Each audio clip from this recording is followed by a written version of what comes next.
আসসালামু আলাইকুম এভরিওয়ান, পর্দার আড়ালে সবাইকে স্বাগতম। দেশ ও দেশের বাইরে যে যেখান থেকে আমার ভিডিও দেখছেন, আশা করি সবাই ভালো আছেন। আলহামদুলিল্লাহ আমরাও ভালো আছি। আজকে ভিডিওটা সকাল থেকেই শুরু করছি। সকালে ঘুম থেকে উঠে কিছু টুকিটাক কাজ করে নিয়েছি। আসলে বিছনা গোছানো, বাচ্চাদের কাপড় চোপড় শুকা দেওয়া, এই কাজগুলো আমি করে নিয়েছি অলরেডি। এখন কিচেনে চলে এসেছি। কিচেনে এসে দোকান থেকে অনেকগুলো ডিম নিয়ে এসেছিলাম, কারণ গৃহিণীদের একটু বুদ্ধি খাটিয়ে চলতে হয়। যেহেতু ডিম একটু সস্তা ছিল, 120 টাকা করে ডজন, তখন আমি প্রায় 60টা মতো ডিম নিয়ে এসেছিলাম। যেহেতু ঈদের আগে ডিমের দাম অনেক বেড়ে যায়, প্রায় 30-35 টাকার মতো চলে যায়, সে কারণে ডিমগুলো নিয়ে এসেছি। নিয়ে এসে আগে পানিতে রেখে দিয়েছিলাম প্রায় আধা ঘন্টা মতো, ময়লা যেন ক্লিন করে ফেলতে পারি এগুলার। সেই সাথে আমি ডিমগুলো একটা একটা করে ধুয়ে নিচ্ছি। এভাবে ভালো করে হাত দিয়ে ধুয়ে হাতার মধ্যে রেখে দেব। আমি পানি জড়িয়ে গেলে ফ্রিজে রেখে দেব। যেহেতু ডিম একটু বেশি লাগে, সামনে ঈদ, নাস্তা, বিভিন্ন ধরনের ডিমের নাস্তা, মেহমান আসলে সব কিছুতে লাগে ডিম। সেই সাথে কিচেনের আরও কাজ শেষ করে জুতার একটা ক্লিন করতে গেছি আমি।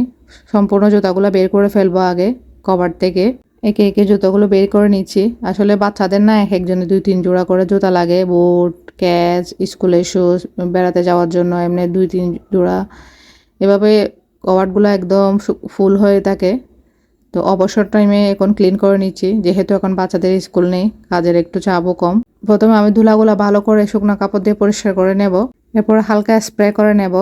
স্প্রে করে কাপড় দিয়ে ভালো করে ক্লিন করে নেব। এরপরে আবার শুকনো কাপড় দিয়েও ক্লিন করে নিচ্ছি। প্রথমে ভিজা কাপড় দিয়ে ক্লিন করে নিচ্ছি, পরে আবার শুকনো কাপড় দিয়ে ক্লিন করে নিয়েছি। এবার জুতোগুলো একে একে রেখে দিচ্ছি, কারণ স্কুলের জুতোগুলো আগে প্রথম কভারের ফার্স্ট গিয়াতে রেখে দিচ্ছি, যেহেতু খোলার সাথে সাথে বাচ্চারা পায়। নিচে এরপরে যেগুলা যখন দরকার এভাবে রেখে দেব আমি গুছিয়ে। যতই গুছিয়ে রাখি না কেন, বাচ্চারা এলোমেলো করে ফেলে, এখানে জুতা ওখানে নিয়ে যায়। সেই সাথে আমার এক পার্ট ক্লিন করা হয়ে গেছে গোছানো, এবং সেকেন্ড পার্টটা খুলে এটাও ক্লিন করে নেব এখন। এটা হচ্ছে নিচের পার্ট, এটাও সেম স্প্রে মেরে ভালো করে ক্লিন করে নিচ্ছি। এবার জুতোগুলো একে একে বসিয়ে রাখবো, যেগুলো দরকার। আর বাকি যেগুলো লাগবে না, পরবে না, অপশনাল হয়ে গেছে, সেগুলো আমি বের করে রেখে দিচ্ছি। জুতার কভার একদম পারফেক্টভাবে ক্লিন করা হয়ে গেছে, উপরে নিচে চারিদিকে একদম ক্লিন করে নিয়েছি। সে সাথে গোছানো হয়ে গেছে। আমি আপনাদের সাথে একটু শেয়ার করতেছি। আমি জুতাগুলো এভাবে রেখে দিয়েছি, যখন যেটা দরকার যেন বের করে নিতে পারে। তারপর বাচ্চাদের যে ক্যাচগুলো আছে ওগুলো ওয়াশ করার জন্য আমি পানিতে ভিজিয়ে রাখতেছি আধা ঘন্টা সার্ফ এক্সেল দিয়ে। এগুলো ওয়াশ করলে না একদম সুন্দর হয়ে যায়। প্রতি মাসে বা 2 মাসে একবার ক্লিন করতে হয় এভাবে ক্যাচগুলা। সবখানে তো শুজ হিল পরা যায় না, অনেক জায়গায় ক্যাচও পরে যেতে হয় এদিকে এদিকে বেড়ানোর সময়। সেজন্য এগুলো ওয়াশ করে রাখলে যখন যেটা লাগে তখন সেটা ইউজ করতে পারবে। সব ক্যাচগুলো পানিতে ভিজিয়ে রাখতেছি সার্ফ এক্সেলের। সেই সাথে আমি আদা রসুনগুলো ছুলে নিয়েছি, কারণ ঈদের আগে না এই কাজগুলো করে নিলে অনেক সুবিধা হয়। যখন ঝটপট মেহমান এসে যায় বা না বলে আসে, তখন চিকেন রোস্ট যে কোনো কিছু বানানোর জন্য, মাংস, সবজি এগুলো রেডি করা থাকলে আমি ঝটপট বা বানিয়ে নিতে পারি। যার কারণে এই কাজগুলো আগে থেকে করে রাখতেছি। ব্লেন্ডারে অল্প অল্প করে রসুন দিয়ে দিচ্ছি আমি, অল্প একটু পানি দিয়ে দিব। এই জিনিসটা না আমার অনেক উপকার আসছে, নেওয়ার পর থেকে সব কিছু এটাতে ব্লেন্ড করতে পারি, বড়টা আর বের করতে হয় না। দেখুন রসুনগুলো ব্লেন্ডার করা হয়ে গেছে, এখন আমি ডাব্বাতে নিয়ে নিব। সেই সাথে আদাগুলোও ব্লেন্ড করে নেব একসাথে। আসলে যখন সময় পাই এখন টুকিটাকি কাজগুলো গুছিয়ে রাখি, যেহেতু বাবু অনেক ছোট, অনেক সময় কাজ করতে পারে না সময়ের অভাবে। একটা সময় ছিল অনেক লম্বা সময় কাজ করেও অনেক ফ্রি টাইম পেতাম, সেই সময়টা এখন চলে গেছে। এখন তো ফ্রি তো দূরের কথা, সময়ও খুঁজে পাই না একটু রেস্ট করার জন্য ভালো করে। কাজগুলো সেরে একটু বাইরেও গিয়েছিলাম, সাথে শাক নিয়ে এসেছি। রমজানের টাইমে শাক ভর্তা এগুলো দিয়ে অল্প ভাত খেতে না সেহরির টাইমে ভালো লাগে, যেহেতু ইফতারের পরে ভাত খাওয়া হয় না। তাই আজকে ইফতারেতে ভাত রান্না করব, কোনো নাস্তার আইটেম রাখবো না। সেজন্য কলমি শাক নিয়ে এসেছি, সাথে নিয়ে এসেছি ভুট্টা, সে সাথে নিয়ে এসেছি কলা, সাথে নিয়ে এসেছি গরুর মাংস সলিড মাংসটাই নিয়ে এসেছি, হাড় ছাড়া।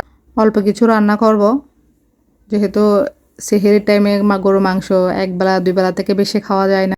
এখন আমি কেটে রেডি করে নিচ্ছি রান্না করার জন্য গরুর মাংস কেটে রেখে দিয়েছি। এখন শাকগুলা বেছে ক্লিন করে নেব, সে সাথে ছোট ছোট করে কেটেও নেব। এখন গরুর মাংসটা চুলায় বসিয়ে দিচ্ছি। প্রথমে লং, এলাচ, দালচিনি সব দিয়ে দিয়েছি, সাথে দিচ্ছি রসুন, আদা, পেঁয়াজ। আমি এভাবেই রান্না করি সবসময় গরুর মাংস, যেন সিদ্ধ হয়ে যায় ভালো করে। গরুর মাংসগুলো দিয়ে আধা ঘন্টার জন্য ঢাকনা দিয়ে গুঁড়ে দেব, হালকা লবণ দিয়ে দিব এখন, যেন সিদ্ধ হয়ে আসে। সে সাথে 2টা আলু দিচ্ছি, বাচ্চারা খেতে পছন্দ করে আলু। বা নেড়ে ছেড়ে দিয়ে ঢাকনা দিয়ে গুঁড়ো রাখবো। মাশাআল্লাহ গরুর মাংস একদম সিদ্ধ হয়ে আসছে। সে সাথে এবারে গ্রামে যাওয়া হচ্ছে না, আর যেহেতু বাবু বেশি ছোট, যার কারণে শপিংও যাওয়া হয়নি, প্রচুর গরম, তাই আপনাদের সাথে তেমন একটা শপিং শেয়ার করতেছি না। প্রতি বছর তো রমজানের আগে কিছু কিছু শপিং করা হয়ে যায়, আর কিছু রমজানে করা হয়, কিন্তু এবার রমজানের আগেও যাওয়া হয়নি, তার কারণে রমজানেও যাওয়া হয়নি। এমনি আগে কিছু টুকিটাকি আছে, সেগুলো দিয়ে ঈদ করব। গরু মাংস আমার প্রায় রেডি হয়ে আসছে, সে সাথে আমি শাক ভাজি করে নেব। আজকে ইফতারিতে সাদা ভাত, শাক, গরুর মাংস। আসলে অফ ক্যামেরায় অনেক কাজ করতে হয়, চিড়া ধুয়ে নিয়েছি, শরবত বানিয়ে নিয়েছি, সে সাথে বাটি, গ্লাস, বোতল পানি রিফিল করা সব কিছু করে নিয়েছি। খেজুর টেবিলে দিয়ে দিয়েছি, রেডি হয়ে গেছে। শাক প্লেটে বেড়ে নিয়ে যাচ্ছি টেবিলের মধ্যে। ইফতারে যেহেতু টাইম তাড়াতাড়ি চলে যায়, আসলে প্রতিদিন ভাজা পোড়া খেতে ইচ্ছে করে না, মাঝে মাঝে ডিফারেন্ট খেতে ইচ্ছে করে, তাই আজকে একদম সাদা মাটা পাবে ইফতার, আলহামদুলিল্লাহ। সে সাথে মাংসও নিয়ে যাচ্ছি পেরে। ইফতার টেবিলে রেডি হয়ে গেছে সব কিছু। আজকের ভিডিওটা এইটুকু। যদি ভালো লাগে একটা লাইক দিবেন। ভালো থাকবেন, সুস্থ থাকবেন। আসসালামু আলাইকুম।